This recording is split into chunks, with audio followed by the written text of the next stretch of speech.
Allah, le tout miséricordieux, le très miséricordieux. Ce qui est dans les cieux et ce qui est sur la terre glorifie Allah. À lui la royauté et à lui les louanges, et il est omnipotent. C'est lui qui vous a créé. Parmi vous il y a mécréants et croyants. Allah observe parfaitement ce que vous faites. Il a créé les cieux et la terre en toute vérité, et vous a donné votre forme, et quelle belle forme il vous a donnée, et vers lui est le devenir. Il sait ce qui est dans les cieux et la terre, et il sait ce que vous cachez ainsi que ce que vous divulguez. Et Allah connaît bien le contenu des poitrines. Ne vous est-elle pas parvenue la nouvelle de ceux qui auparavant ont mécru et qui ont goûté la conséquence néfaste de leur acte? Ils auront en outre un châtiment douloureux. Il en est ainsi parce que leurs messagers leur venaient avec des preuves évidentes, et qu'ils ont dit, sont-ce des hommes qui nous guideront? Ils mécrurent alors, et se détournèrent, et Allah se passa d'eux, et Allah se suffit à lui-même, et il est digne de louange.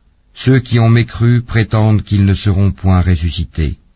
Dis, mais si, par mon Seigneur, vous serez très certainement ressuscités, puis vous serez certes informés de ce que vous faisiez. Et cela est facile pour Allah. Croyez en Allah donc et en son messager, ainsi qu'en la lumière, le Coran, que nous avons fait descendre. Et Allah est parfaitement connaisseur de ce que vous faites. Le jour où il vous réunira pour le jour du rassemblement, ce sera le jour de la grande perte. Et celui qui croit en Allah et accomplit les bonnes œuvres, il lui effacera ses mauvaises actions et le fera entrer dans des jardins sous lesquels coulent les ruisseaux, où ils demeureront éternellement. Voilà l'énorme succès. Et ceux qui ont mécru et traité de mensonges nos versets, ceux-là sont les gens du feu, où ils demeureront éternellement. Et quelle mauvaise destination! Nul malheur n'atteint l'homme que par la permission d'Allah, et quiconque croit en Allah, Allah guide son cœur. Allah est omniscient. Obéissez à Allah et obéissez au messager.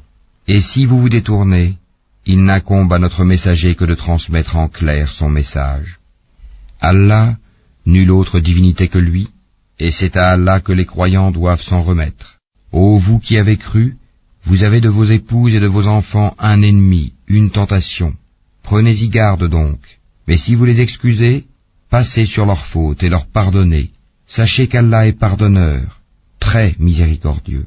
Vos biens et vos enfants ne sont qu'une tentation, alors qu'auprès d'Allah est une énorme récompense. Craignez Allah donc autant que vous pouvez, écoutez, obéissez et faites largesse. Ce sera un bien pour vous.